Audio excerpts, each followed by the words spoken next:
Establishing mutual signposts of collective environmental respect costs time but minimizes my suffering pain. Repeated and frequently disorienting, phobia reinforcing, dissociative episodes, and related trauma.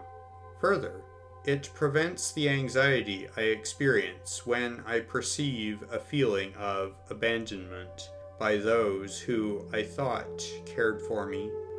Why do I feel a renewed sense of fear? Fear of being abandoned to the whims of my own sensory and executive persecution. To this point, aseptic technique and dialogic care have progressively presented me with sequential, mutually reciprocal validation opportunities, each on our written consensus document, each a crucial and progressively smaller but more clinically significant milestone in my current primary care journey. Though trivial, each creates a mutually reciprocal building block upon which I will make a final judgment. Am I comfortable to consent to receive the therapeutic touch of my healthcare provider at this moment? Do we currently understand how I wish to use subtle gesture as the first line of communication, where my environment is the universal and unbiased observer? Well, I understand time pressures in primary care and value tentative steps the industry has made to help bridge the communications gap. I am deeply frustrated that most of my experiences to date with primary care have been anything but genuinely caring, as even the most basic of supplemental communications affordances have been avoided due to time and cost pressure. Recently, I have become aware of a couple of different product concepts that speed up time but still support my dignity of collective risk. Unfortunately, their double-gloving approach favors my healthcare provider's comfort at the expense of overwhelming me more rapidly. I realize in cases of genuine emergency, such products remove one of the crucial steps to assess collaborative, nonverbal feedback.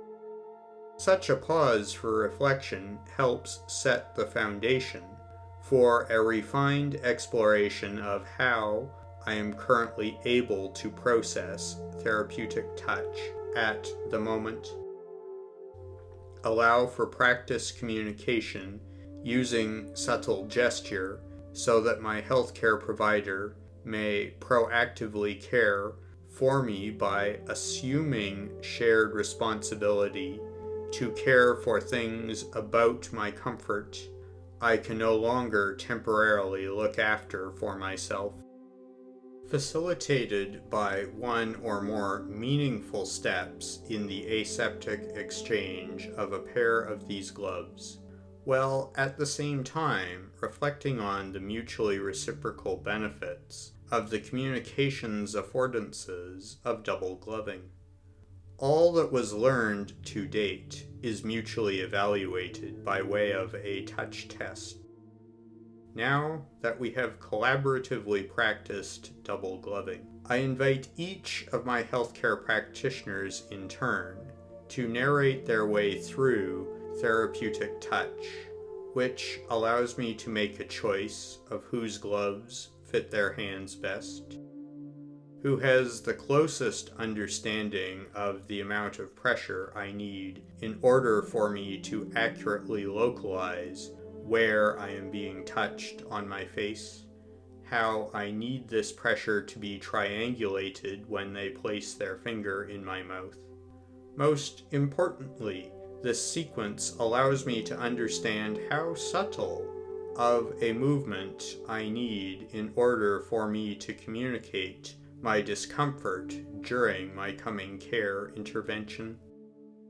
As I make judgments in response to my healthcare provider's narrated action and understand how well they are willing and able to read my subtle action, I evaluate my current functional anxiety levels. In the end, I will ask my healthcare provider who did best on this test to provide care for me during my appointment.